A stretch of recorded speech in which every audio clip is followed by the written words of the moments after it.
வந்து பார்த்தீங்கன்னா நம்ம என்ன பண்ண போகிறோம்னா இந்த பொட்டேட்டோ வச்சு கிறிஸ்பியான பால் செய்ய போகிறோம். வாங்க இப்போ வந்து பார்த்தீங்கன்னா இந்த மாதிரி வெட்டி வச்சுக்கணும். அதுக்கடுத்து இந்த நம்ம சூடாக வச்சுருந்த தண்ணியில் போடணும் கைஸ். இந்த மாதிரி குட்டி குட்டியாக வெட்டி வச்சுருந்தோம். இது வந்து பார்த்தீங்கன்னா வேகிறதுக்கு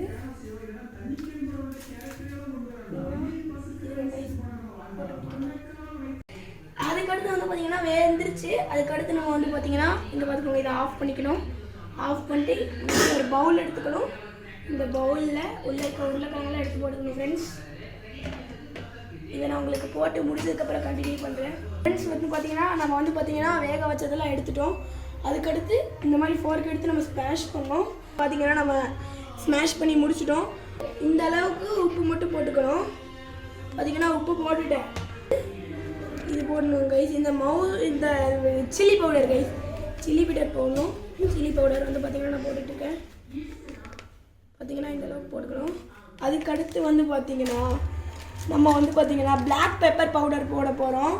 பார்த்தீங்கன்னா இதான் கைஸ் பிளாக் பெப்பர் பவுடர், வேறு எதையும் போட்டுறாதீங்க, அப்புறம் உங்களுக்கு வயிற்று கலெக்ஷன் நான் சொல்லலை. ஓகே கைஸ், போட்டாச்சு. அடுத்து வந்துட்டு நம்ம வந்து பார்த்தீங்கன்னா சில்லி சிக்கன் மசாலா வந்து பார்த்தீங்கன்னா இருங்க திருப்பிக்கிறேன். இது லைட்டாக போடுங்க, அப்புறம் காரமாக இருக்கும். அதுக்கடுத்து வந்து பார்த்தீங்கன்னா நம்ம வந்துட்டு நல்லா பிசைஞ்சிக்கணும். பிசைஞ்சு முடிச்சு நம்ம மசாலாலாம் போட்டு பார்த்தீங்கன்னா நம்மளுக்கு இந்த மாதிரி வந்திருக்கு. இதுக்கடுத்து வந்து பார்த்தீங்கன்னா ரவுண்டாக உருட்டினோம். சரிங்க பாருங்கள்.